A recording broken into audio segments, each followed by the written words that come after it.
शैतान के बारे में हुजूर अकरम सल्लल्लाहु अलैहि वसल्लम ने क्या फरमाया था? इब्लीस की हकीकत क्या है? बंदों का असल इम्तिहान क्या है?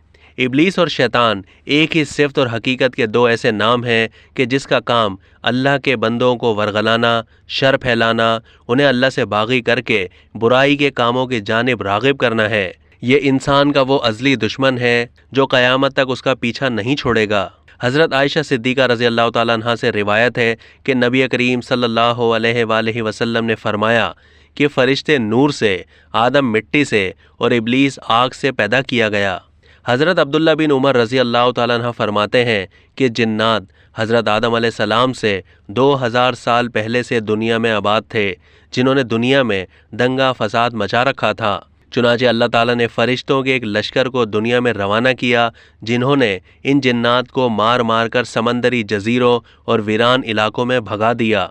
हज़रत सईद बिन मंसूर रहमतुल्लाह अलैह का कौल है कि इस मौके पर बहुत से जिन्नात कत्ल किए गए और कुछ गिरफ्तार भी हुए। इन्हीं में से इब्लीस भी था जो उस वक्त बच्चा था। उसे आसमान पर लाकर रखा गया। ये फ़रिश्तों के साथ इबादत में मसरूफ़ हो गया और बहुत जल्द उलूम का माहिर और इबादत गुजार बन गया। चुनांचे इसे आसमानों में मुअल्लिमुल मलकूत के नाम से पुकारा जाने लगा। हज़रत अब्दुल्ला बिन मसूद रज़ी अल्लाह तआला अन्हु फरमाते हैं कि इब्लीस आसमानों में फ़रिश्तों का सरदार बन गया था।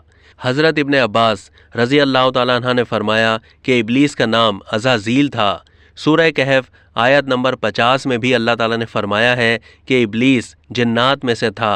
हज़रत अब्दुल्ला बिन अब्बास रज़ी अल्लाह तआला अन्हु से रिवायत है कि नबी करीम सल्लल्लाहु अलैहि वसल्लम ने फरमाया, शैतान आदमी के जिस्म में खून की तरह सरायत कर जाता है।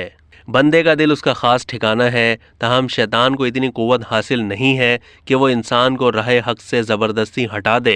ये दूसरी बात है कि वो लोगों के दिलों में वसवसे और बुरे ख़यालात डालकर उन्हें बुराई की तरफ राग़िब करता रहता है, और यही बंदों का इम्तिहान है।